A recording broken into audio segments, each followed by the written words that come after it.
Nerdiest Prime. Hi, and welcome to Nerdiest Prime, where we are reviewing every episode of Strange New Worlds Season 2. And today we're on episode 8. It's called Under the Cloak of War. Let's get our first impressions. Let's start with Jenny. Go. Wow. That was a, tone shift, huge tone shift from episode 7, big time. I thought it was really great to see that deep dive into Mbenga and Chapel's past, because we've gotten all these little hints about the war. It was an intense dive into them. I watched it first thing this morning, and it was a lot first thing in the morning. But it was excellent. I thought it was really, really, really good. Yeah, I was the same way. It was a bit jarring. I know they do these tonal shifts, and this is probably the most jarring one so far. But I was actually feeling that too. I was like, I was starting to feel that this season was a little too light. Like, I like my science fiction fun and light and fluffy, with a dash of moral dilemma and a dash of crazy weird space stuff. It was basically Star Trek does MASH, I guess. And it was an interesting dive into Mbenga's past, and now we've got something meaty for him to work through. I like this episode mostly because in the last few episodes, I've been complaining a little bit about that they bite off more than they can chew, and they're trying to service too many storylines. And this one, they just stuck to one story. It was just an A story, and it was a really good example of if you just do one story and you kind of do it well, and especially if you're doing hour-long episodes, not just 45-minute episodes. With that extra 15 minutes, you can really get into some meaty stuff, which we're going to get into right now. I guess the first thing I wanted to talk about is, and this is where kind of, I don't want to say my problems with the episode are, but my questioning of the episode. And that is the subject of Star Trek and war, and how war is portrayed in Star Trek. Let's Jenny, you're ready, I can tell. War and Star Trek. Am I? Okay. I think I think it's important that Star Trek deals with war. I do think that that's important because, as I've mentioned before, I think I have this whole thing about how utopias aren't real, and the utopia of Star Trek is about a continuing to work towards a utopia, to understand what we're capable of, to work towards it, and sometimes we fall backwards and we have to do better. And I think war and getting into these conflicts is a good example of seeing the Federation and Starfleet doing that, and what that means for the average person, the average Starfleet officer. I think one thing that Deep Space Nine did really well, and I think this did too, was showing that just the personal words, the personal lots of words again. Journey. Absolutely, yeah, of individual officers who, like the one officer who Mbenga talked to, who was, he's like, I signed up to be an explorer, people who've signed up not to go to war but to be scientists, ending up, having to do these things. I mean, it's dark. It's definitely dark, but I think as a sort of an exploration of humanity and what we're capable of, both good and bad, I think it's an important conversation. Yeah, I felt like there were echoes from the Dominion War in this one, basically thinking of in the Pale Moonlight, where Sisko had to wrestle with the moral ambiguity of the things he was doing to bring the Romulans into the Dominion War. So there was a lot of that kind of brought to memory when I was watching this. Again, Star Trek hasn't dealt a lot with war other than Dominion War. I really felt like Discovery didn't do enough with the Klingon War. So I thought this was actually more the type of stuff I wanted to see in the season one of Discovery. Because it seems like just as the war was heating up in season one, then they went to the mirror universe, and that was a weird tangent to do like 10 episodes into a series. It's like, oh, let's go to the mirror universe for half a dozen episodes, and then they come back and the war's pretty much almost over. And I'm like, well, that was kind of a cop out. Yeah, but this, it gave us that, right in the thick of it. They haven't done a whole lot about it, and I feel like Gene Roddenberry never really wanted to do this either. He was always kind of like portrayed as a utopian society, and everybody gets along. So this was kind of another one where they got to put the bag over the Roddenberry bust, like they used to say they had to do when they would do a storyline that betrayed his vision. They didn't put a garbage bag over With his a butt. blindfold or something. What was the thing It they was a did? little blindfold. Okay, I knew there was a story. Anytime they betrayed the utopian vision. They put him in a bag in the river. Just beat Then they the would shit do out the of him. episode, and then they had to go and fish him out of the river, put him back on It's like Rick nothing Berman's happened. desk. Nothing happened. I swear, Ghost of Roddenberry. But yeah, it was a good look into the realities of war. Well, this episode made me think of the Wounded from Next Generation season 4, and there's something very similar going on in terms of the themes uh, with Mabenga in this episode and O'Brien in that episode, where O'Brien, he was in the Cardassian War, and then he has all this resentment and anger, and he's in denial about it. But Captain Benjamin Maxwell is going crazy. He's like going and destroying Cardassian ships, left, right, and center, and through his O'Brien witnessing his former captain's anger, does he sort of realize, that that he has that anger, he has that resentment, and he's got to get over it. And we covered this territory as well in with Captain Kirk in Star Trek Six: The Undiscovered Country, where he now has to make peace with the Klingons, and he has all this anger and resentment towards them. And so it was interesting coming back to that. But just in terms of the themes of war, Star Trek has always been playing this dance because and on one hand, they're doing a show about a utopian, peaceful future, but it's a TV show. There's got to be like some pew pew pew pew every week, and you got to have some battles. You got to have some things, exciting things happening. So even Star Trek Six is about peace and the peace treaty, and the tagline for that movie was the battle for peace, because you're gonna blow some shit up for peace for sure. Otherwise, we're gonna all fall asleep. And so you got that on one hand, and then you also have budgetary concerns. You can't actually show war. That's why there wasn't wars in TNG, because you couldn't afford it, and why eventually things got in terms of visual effects, cheap enough or efficient enough that they could portray it. And so, anyways, I find that interesting. Like you mentioning Kirk in Star Trek Six, and just everyone's kind of feelings about the Klingons at that point. I thought this did a really good job giving some understanding to and that's how many years later? Probably 30, 30, 40 years later. You're talking about with Kirk. Yeah, at that point, Undiscovered Country. Let's say like not 20.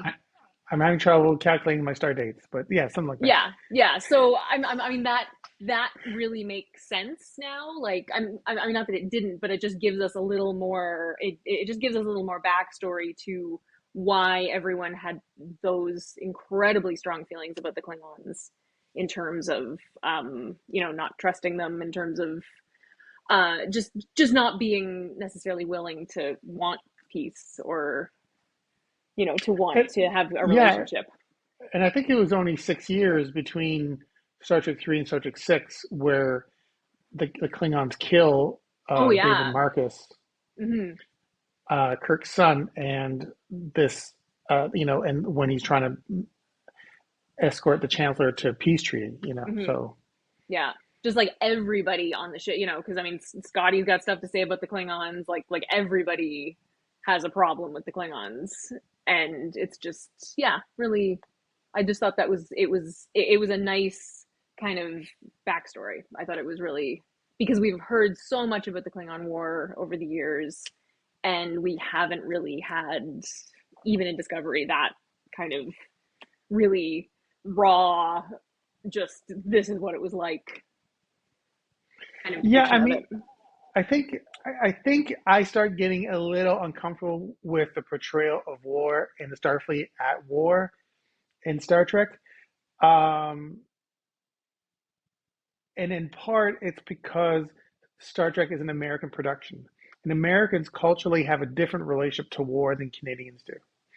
And so, part of going to war and protecting your country and having soldiers with trauma and all that sort of stuff is it's a bit more baked into the culture, and so it kind of seeps into Star Trek with this idea of like war is necessary, there's some sort of necessary evil, which we don't have to get into a big philosophical debate about, but I don't know that that's actually true a lot of the time. I think it's a convenient reason, for politicians to not have to admit a failure in policy, basically.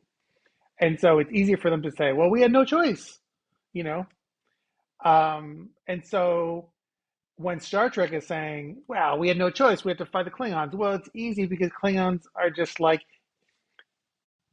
they're aliens in a fictitious TV show. They're like bred for war. So, of course, he had no choice because in the pretend world, that's what happens. But I don't know what it's saying about the real world because in the real world, I don't believe that there is a culture that is quote unquote inherently violent or more so than other cultures that creates that same dynamic that the Federation has with the Klingons. So, anyways, No, that's Yeah, interesting. I would say, I would say, yeah, especially coming being Canadian, we've always taken the role of peacekeeper, basically in most conflicts, or work to liberate, like in World War II, we're more working to liberate conquered countries or whatever. We weren't so aggressive or yeah, like you say, I think yeah, I shouldn't say too much because yeah, you get off track, but with like gun culture and all that. But anyway, but yeah, I do feel like yeah, we're more geared towards peacekeeping up here and finding those solutions than glorifying war and all that.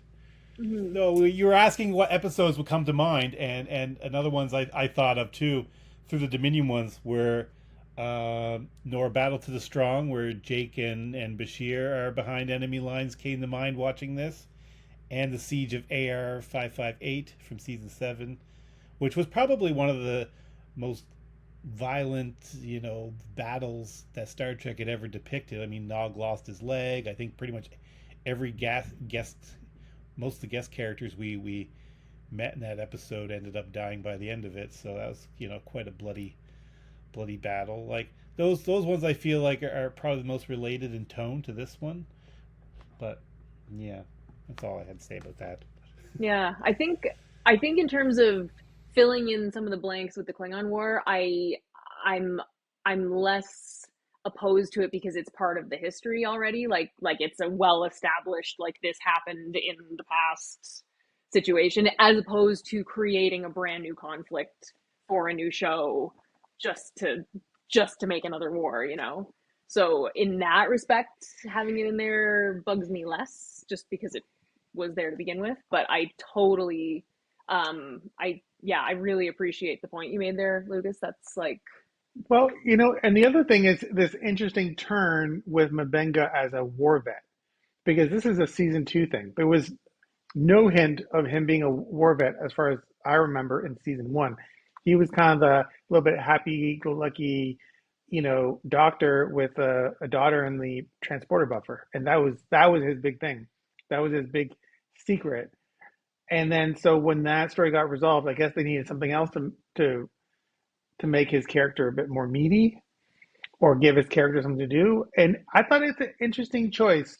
I don't know if I 100% agree with the choice, but it's an interesting choice to take a doctor and make him a war vet or make that character a war vet. That was like, um, okay, I guess we're gonna do that. You know? I guess the genesis of his treatment of his for his daughter might have come from his experiences in the war, since he was putting patients in the buffer for later treatment. So I don't know if it was like chicken and an egg. If like he was doing this with his daughter, and he thought I can do this with triage medicine in the field, or he come up with that. But I thought that was an interesting connection to his season one arc, was that he was using that technology for that purpose, because I thought it was a clever use, and then it gave him that really good moment where it's like, do I bring in more of the wounded, or purge these dudes who I got suspended in here? So that was like, that was like a heavy moment, and and yeah, it was also interesting too. It's like the whole incoming transport is like, man, I just kind of like, I felt like I was almost there. Like, if I hear incoming transport one more time, I'm gonna blow my brains out, because I'm like, it's just so Yeah. it just one of those things. It feels like it would just eat at you and just cause PTSD, and Yeah. that would just haunt your dreams. So Yeah. yeah, yeah. You 'Cause I mentioned heard that, like, MASH. It's like the helicopters, right? Like the yeah, chopper, whatever. Yeah. yeah. Yeah, and the thing is, the episode is really well written and it's really well directed. Like I totally felt all those moments and the Mm. tension, and it was like, as a piece of drama, it was a great piece of drama. Where my questioning comes in is to like, how fitting is this in Star Trek? And I'm Mm. not going to say it doesn't belong in Star Trek, but I get like a weird feeling when we start doing war stories in Star Trek. Were you going to say You something started else feeling about? like Pike, because Pike was like kind of happy go lucky. He's like, oh boy, a time, we got a chance here to make peace, and this is gonna be great. It's like, you didn't do anything shady, did you? And it kind of felt like Pike was Star Trek, and Star Trek's talking to the writers. I'm Yeah. like, you're not gonna make me bad and sad, are you? It's like, we're still all happy here, right? We're still all having a good time. He's like, I didn't do anything wrong. So it was, that scene that was a heavy scene too, between Pike and Mabenga there at the end. And I was like, I love that, because I'm like, he. It was like when Data shoots the phaser at what's your face there in the most toys, Kivas and Bajo. Key Vistaggio, there you go. And it's like, did he do it? Like, Yeah. it's like, I think he did it. I think Data did it in that episode. I think Mabenga did it in this one. It was deliberate. Yeah, but I think that okay, we're gonna maybe we I don't know if we're gonna talk about this now or at the end, but I Sorry, I'm like all over the place. No, no. data ambiguously shooting Kiva Spajo is one thing, because that dude was like completely immoral, you know. But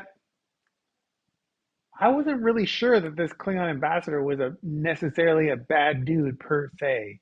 So I wasn't really sure about the morality of that whole thing. And it's weird again to put that kind of moral stain not on just on Mabenga, but on Star Trek, you know? So I don't know. Okay. Oh, and we haven't really talked about Nurse Chapel, but Chapel is also like a hardened war veteran. And so we're bringing that into it, which has never been part of her backstory either. I don't know. It's a weird choice. I know why they're doing it because it makes interesting characters, you know, with the dark past and stuff going on. But I don't know. Like, how do you guys feel about making these character war veterans? Is that, you guys like it, or do you feel like it's just like a cheap gimmick? Well, I mean, it's an elephant in the room. They're like what, 5 years out from Discovery here. Like they all had to have been part of the war. Well, I guess the Enterprise was away for some reason that they never. I think it explained in a novel or something. But some They of this kept them crew. out for some reason, yeah. Yeah, but a lot of this crew currently would probably have some sort of involvement in the war. So they got to probably have some sort of past relationship with that conflict. Given, again, like where they are in the timeline, it makes sense as a way to give some of these characters, a little more flavor. But to use a food metaphor, um, but yeah, I mean, like trauma is a, I don't know. I don't like it. I don't like it. That's, yeah, I want to be clear about that. I don't like it, but I think in terms of the episode and how it was presented, I think it was well done. I don't, yeah, but I don't like my Star Trek characters to be this ripped to shreds inside. Well, Trauma equals it's drama. interesting things. Yeah. Well, the two things that I've noticed have come up a lot in movies and TV in the last 10 years are torture and trauma. There's Hmm. always somebody being tortured for information. Tell us, Yeah. and they're being smacked around or electrocuted or zapped with some superpowers or something. And that Yeah. happens at every Marvel movie, basically.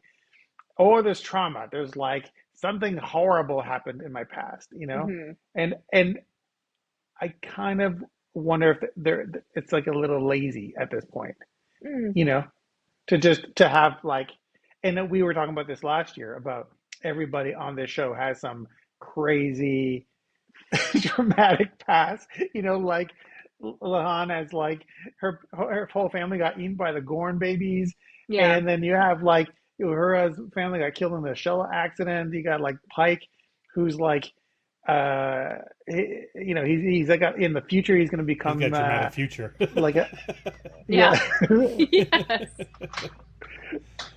but he knows about it. He knows that in the future Hmm. he's basically going Yeah, to be in a wheelchair and it's he's going to funny be like because a vegetable. Mabenga and Chapel were like and Ortega's were like the only ones that had like a blank slate history that they could have had like nice happy upbringing Yeah. and early life, but nope, now they're all damaged too. So the whole cast Yeah. is damaged now. That's that's honestly an interesting point because I mean, you you look at Next Generation. You've got 7 people. They've had Worf had a traumatic childhood. Tasha did, but I mean, for the most part, the worst that all of those people had in their past was like daddy issues, and they managed to fill 7 seasons of 24 episodes apiece without you know doing too much damage to these people. Deanna Troi just So had an it's annoying yeah, mother. That exactly, was her backstory. exactly. And, Yeah, but but we know just like, case in point of what I was talking about earlier mm, in the Picard show, they had to go back and give Picard some weird that's traumatic true. past with his mom was had depression and committed suicide and had mental illness and all this. You're like, you just made all that shit up because you want to have some sort of traumatic, backstory. Jesus, Mm. isn't it enough that he lost his heart No. and with a fight with the Nausicaans? To Mm. quote Liam Shaw, no. Nice. So, how do we feel about the super soldier serum? We talked about this, I think, in Yeah. episode one. Mm. I think something like this is a little weird to me because it's one of those things that you got a new show, but the new show is a prequel to an old show, and then they got to come up with new shit in the new show, but the new show is supposed to be before the old show, and the old show doesn't have the new shit, Mm. and then you go, so what happened to the super spy, no, the super soldier serum, and TOS and TNG and DS9, and it just disappeared, Mm. like, and also how interesting is it, like. Okay. Anyways, what do you guys think? I don't love the super soldier serum. I've decided because it like I feel I don't know. I feel like yes, Klingons are tough, but I mean people can fight them. It's not like they're super powered. They're just big and strong. So and mostly people are fighting with phasers anyway. So yeah, I don't know. It's not my favorite thing, definitely. And I feel like the addition of it in here, I feel like this whole story could have happened without it quite easily. I mean, yes, he fought off those Klingons, but maybe he's just really good at it. I don't know. Yeah, I find super serums lazy, a lazy plot device, and I know I've got tired of them Mm, because they use them so much in science fiction and superhero stuff, and I was like, yeah, we don't need the super serum. Why can't he just be a good hand-to-hand combat expert? Why can't he just be Steven Seagal? He's just real yeah, good at exactly. like walking up to people and snapping their necks and arms. But that's the other weird thing about it is not only do they give Mbenga a war vet pass, not only Mm-hmm. do they give him super soldier serum, but they're kind of saying like he was sort of like James Bond during the war.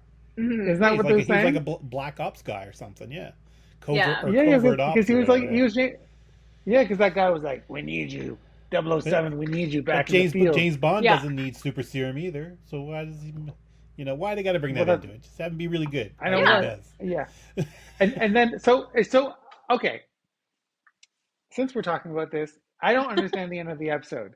So okay, so is this Okay. what happened? So let me try to recap what I think the end of the episode is, and you guys tell me if I'm right or wrong. Okay. So the the Klingon ambassador that used to be a Klingon general. Mm-hmm. The story is that he killed his own men and then surrendered, and kind of as a gesture of his surrender, he killed his own men, and so that's kind of like his reputation. But it turns out that he didn't kill his own men. The Mbenga is the one who killed all his men, and then Mbenga is resentful to him because he kind of made him a monster, made Mbenga a monster for killing all his men. Am I so far so good? No. Alan, tell me why I'm No. wrong. No, and I also am with you in the confusion of the end of the episode. I wasn't quite sure what they were saying either, so I had to actually look it up Okay. and read the summary of it. Because what had happened, I guess, was, and I'm not quite sure how he got wind of this, but Mbenga learned that the general ordered the slaughter civilians, and he was going to put a stop to that, but then so the men started killing the civilians, and then Mabenga went in and killed the men, but Mm-hmm. then that guy was a coward, I guess, and left the battlefield and escaped. And then when Right. he defected to the Federation, he basically said he killed the men because they were killing civilians and against his orders. But Mabenga knows that he gave the order, and he's still on a Okay. quest to kill him for giving that order because Gotcha. He missed him Okay, in the original mission. So Mbenga at the end of the episode kills the guy because he gave the order to kill the civilians. Correct. Yeah. He killed women and children, Federation women and children in that conflict on that planet. Yeah. So he was going to catch him and kill him. But he also did make him a monster because he did then have to stop helping people and go and kill the guys that were following the orders that he left. What I didn't understand though, which I believe was mentioned on another forum too, was like why did he get the reputation of being the butcher of Jagal? Because he only killed like 3 lieutenants, which we've seen people get murdered in a chain of command in Next Generation, Mm. or even Search for Spock. I think Search for Spock. God, fuck, Christopher Lloyd, Captain. Commander Krug. Yeah. Yeah, he just shoots his helmsman like right there. He's like, Yeah, he did. So they're always killing their lieutenants or whatever willy nilly. So why was it a big deal that that he killed like 3 lieutenants? I don't know, but yeah, it was kind of like why would he get an extreme reputation from yeah, killing who people? named him that? Was that the Federation name for him, or was that the Klingon name for him? I thought that was the Klingon name. Maybe it was the Federation name. I'm not sure. Because I mean, was I'd unclear, understand too. it if it was I'd understand it if it was the Federation name, which also made me think of him and the parallels between this story and the Butcher of Anderson Station in The Expanse. And there are Mm. some kind of Well, listen, Are you talking about threads. another TV show? I You're talking about, am. I am. What? there's so many shows in Star Trek. We don't need to talk about I other know. shows. I'm just saying. Lucas This is hasn't watched this The is it. Expanse. We've been trying to get Lucas to It's a. watch The Expanse for Oh my years, and he god! hasn't. Watch The Expanse. Read the I books. know. They're so good. Oh my god. There's so much Yeah. Star Trek to watch. Mhm. I watch Star Trek every day, and by the time I'm 70, I'll be done and I'll start all over again. It's true. It's You true. won't regret it. So basically, what we're saying is at the end of the episode, Mbenga becomes Benjamin Maxwell. Is that what we're saying? He's more of a Benjamin Maxwell than he is an O'Brien because O'Brien Yes. was angry because he's like, what did he say to the Kardashian? He said, "I'm not angry for what you did. I'm angry for what you made me become." And but Benjamin Maxwell was like, "They're up to no good. You got to kill them all, basically." Mm-hmm. And he wasn't wrong. The Kardashians were up to no good, but the fact he was taking, the law into his own hands. Yeah. And Star Trek is very ambiguous about how it feels about people taking the law in their own hands. Because on one hand, you got episodes like First Duty, which is the whole episode is about not just willy nilly doing whatever Mm-hmm. and following, being honorable and being honest and following the rules and so on and so forth. And then you have every other episode of Strange New World where somebody's like, "We got to go do a thing. Don't tell the captain. Shh. We got to go do a thing. Don't tell the admiral. Let's steal the Enterprise. Mm-hmm. No problem. Let's steal Yeah. shuttlecraft. No problem." Yeah. And now we're like, "Let's murder the Klingon ambassador. No problem." Yeah, we got a good chance at peace here. I'm like, let's just murder this Klingon. The only reason that they blew up General Chang in Star Trek 6 is because he was against peace. It's true. You know? That is true. So I guess this is the question. Do you guys believe that the Klingon ambassador was truly genuine, that he really did want peace and he was really working towards peace? Or do you think he was just kind of like riding the gravy train, basically? Because I think he was genuine. I think that he saw a lot of shit during the war, and he was gonna be like, "I'm gonna switch things around here." I don't think we didn't really get any kind of indication that he was. I mean, even when he and Venga were kind of like confronting each other, I he was never. Uh, he wasn't like there was no mask he was dropping. He wasn't. We didn't get this like villain mustache twirling kind of like he definitely. I mean even at the end there, he kept saying to Mbenga, like you, I'm trying to do something here. I'm trying to like fix this and make up for what I did. And maybe what he's doing is there's some self-servingness in it, but I mean we're humans. maybe not human, but at the end of the day, we're all just Klingon. yeah. Yeah, I think wanting to redeem yourself, I don't think is a negative or evil act necessarily. Well, I was never clear that he actually ordered the civilians killed. Mbenga believes it, and he was working to assassinate him based on his belief. But I'm not sure where. I mean, I might have missed something that he actually got intel or evidence of some sort that concretely proved that fact. Because I get the feeling he's kind of an abnormal Klingon. The fact that he abandoned his post in his battle. That Oh yeah. He ran for the hills, and which is kind of a cowardly, dishonorable act in the eyes of the Klingons, and then he defects to the Federation. And yet, like you said, he made there was no evidence. Like I kept expecting that too. Like maybe there would be like, "Oh yeah, you know who I am, do you?" When no, like there was none of that. Yeah. There was none of that ulterior motive or anything like that through the episode. It was basically really portraying our heroes in a dark, a poor light, and I don't think I agree with Mabenga's course of action in this.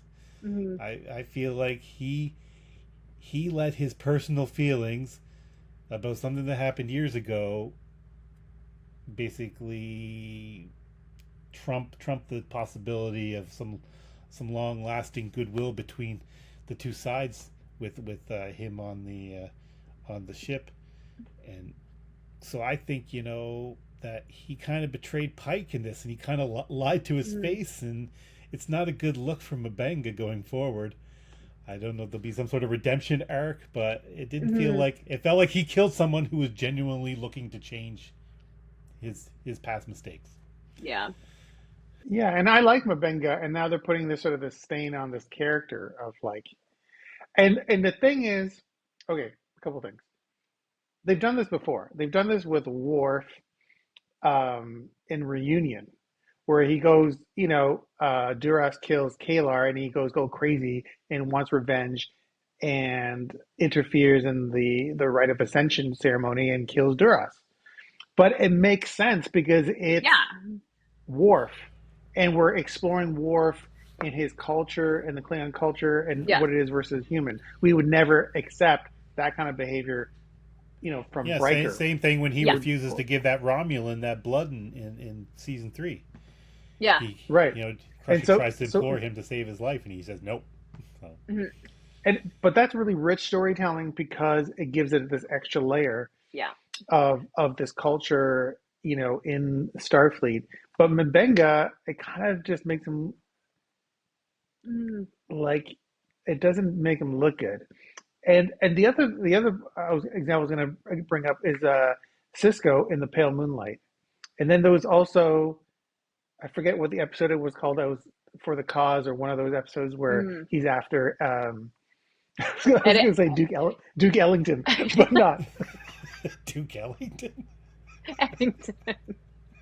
He's after the Eddington. He's Eddington. after Yeah. Eddington, and he does a thing where he puts something out in the atmosphere Oh and my kills God. Yeah. the and then also in the Pale Moonlight, he kind of goes along with the murder of the Roman ambassador.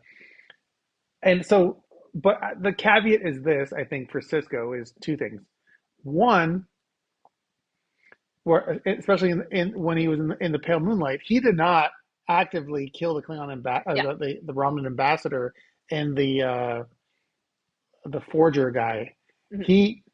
He was trying to really do the right thing, and it just kind of got away from him. And then he kind of retroactively like, I'm fine, it's fine, you know. Yeah, I can live But with I it. think more to the point, I think from a story point of view, where Star Trek was at that point in its history, there was not a lot of room left for characters to grow because they were all like up, upstanding and honorable, and so it was interesting and new for a Starfleet captain to go like, I'm going to be a little bit on the I'm a little bit gray zone. I'm going to do some gray zone over here, Mm-hmm. and we're like, oh my god, it's a gray zone, it's crazy. But we've been operating this gray zone since 2009, since J.J. Abrams. People are doing all sorts of stuff all the time, so Mm-hmm. it's not that interesting anymore from a story point of view. So why do it? At this point, it's Mm-hmm. Star Trek. Stick with the rules. It's Don't tough. go crazy. The new series, especially because and Strange New Worlds, only because like it's episodic, but the characters but the overall character arcs actually do carry through. Whereas with Deep Space Nine, you know, the you don't see any more fallout of Cisco's sort of inner turmoil about those actions. You know what I mean? So it's on the one hand, I get giving them things like this to kind of like chew on for the rest of the season, for the characters to for these decisions to have some impact as the show goes on. But yeah, it's not an outlier anymore for sure. Okay, let's talk about the most important thing of this episode: Clint Howard. That is the He's most important thing.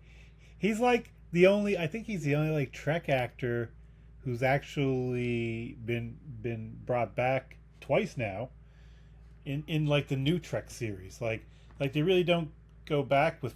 I mean, I know they've done lots of voices on Lower Decks, like with John Delancey, Mm-hmm. Jeffrey Combs, but for live action, like you go back to the Berman era and you saw Vaughn Armstrong, Jeffrey Combs. They showed up all the time in different roles, and Mm-hmm. I think Clint Howard is now the only one that I can think of that was in the old Berman era and the TOS, and he's in New Trek because he's in Discovery as I believe in Orion season one finale, and now he's a field medical commander Mm-hmm. in Strange New Worlds. So yeah, it's always great to see him. He's a great character actor, and he brought a little bit of levity to an otherwise pretty dark episode. Yeah. I also think he gets more attractive with age too. Like he was a homely looking guy, and now I he's was like as thinking he the same ages, thing. he looks more distinguished.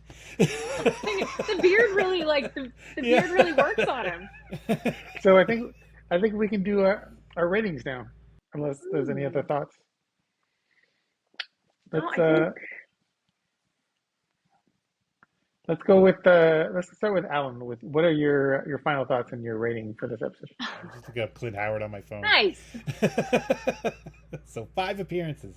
I really like this one, but I'm a little bummed out at some of the character. I don't know if I want to call it character assassination, but it's like they brought down my respect for Mbenga a peg. So and I'm a little bummed out about that. Yeah, I just wish it was better motivated. Like say, like you mentioned Eddington, and it's like it feels like there's a legitimate history between Cisco and him. That went on for quite a while with several encounters. Plus, they worked together. And this, it just felt like it's like he just wasn't giving this guy his due. Like he was like, I'm gonna kill you, and this is what's gonna happen. And so I wish there was more Star Trek like resolution to this, where he learned something positive. That violence is not the answer. So I wish that they did a little more Star Trekian conclusion to this than go dark. But at the So same this time, episode is like the violence is the answer. That's the lesson. violence solves everything. They could have put him on trial or something. But anyway, I'm going to give it a 7 out of 10. I have a little extra something to ask you, Jenny. So Ooh. what I want to get your thoughts and rating Okay. for this episode, but then I Uh-huh. also want you to give me your because we missed you last week. Oh. I want to get your thoughts about um, those old scientists and a Okay. rating for that as well. Okay. And go. So this episode, I would give an 8. I think it was a really good episode. However, and actually, except things upset me about it. And the only reason that I'm not giving it a 7, I'm giving it an 8 instead, is because I'm optimistic that there will be fallout from this that hopefully will find some closure and improvement for Mbenga's character. That's what I'm hoping. So it's a like sort of preemptive, optimistic 8. Um, I like how you're giving an yeah, extra point for I something that kind might happen in the future. I'm, Okay. I'm I'm starting to see why this guy is not CMO under Kirk's Enterprise. Because I'm right, like, this is 2 things he's done that's like really morally questionable in right, as many yeah, seasons. So. yeah. Um, yeah. As for these old scientists, it was amazing. I thought it was amazing. Um, it was funny, but it was also like it had pathos. It had like some really good sort of wrap ups or additions to stories that were going on. So it really took a lot of threads and kind of tied them together, not tied them up because they didn't finish, but I thought yeah, like just cool. It was such a like again love letter to Star Trek. It was so Trekky. Oh, I just love that. It was so Trekky, and it like, oh god, and they like did, and they shouted out Hoshi and Travis. Oh god, and like, and they just it was really great seeing Boimler's like just enthusiasm for everything about Starfleet that's awesome and like good and real, and how, especially because on Strange New Worlds there has been all this sort of darkness and trauma and blah. So it was just really nice to have that like lovely um influence. I thought it was really beautifully done. I didn't like the ending. I could have like taken or leave or take left. You know what I mean? Like the little like extra. I like it was like funny, but I just it could have ended with them going back through, and I would have been fine. But it's a 10. Oh my god, it's a 10 for sure. Oh, it's a 10. Okay, I Sorry, wasn't sure. I had a lot to say. Thank you for I asking. know we had 45 minutes to talk about it, and you have like Yeah, 2 minutes, but you did a great job. Thank you. Yeah. For this episode, um, under the Cloak of War, I really liked the episode. I thought it was really well directed, really well written, as I mentioned before, because they stuck with one storyline. It was super focused, very nuanced, very interesting. It'd be like a 9, but because I got some moral qualms about how Star Trek is being used, I'm gonna take it down to an 8. It's a I'm not sure legitimate how it gripe. fits in the world of Star Trek. So because of that, I'll give it 8. But I thought it was probably one of the better episodes of the season. So next week we have a musical episode to review, and I'm very excited about it because I love musicals. Jenny, do you like musicals? I love musicals, but I'm gonna be in Vegas. Ah! Has there been any new cool aliens this season? I don't think there has. Maybe We've just had we've had Klingons, Romulan. Are we done? I feel like we're done. I'm going to stop the recording. Sorry, I'm sorry. Just where it's not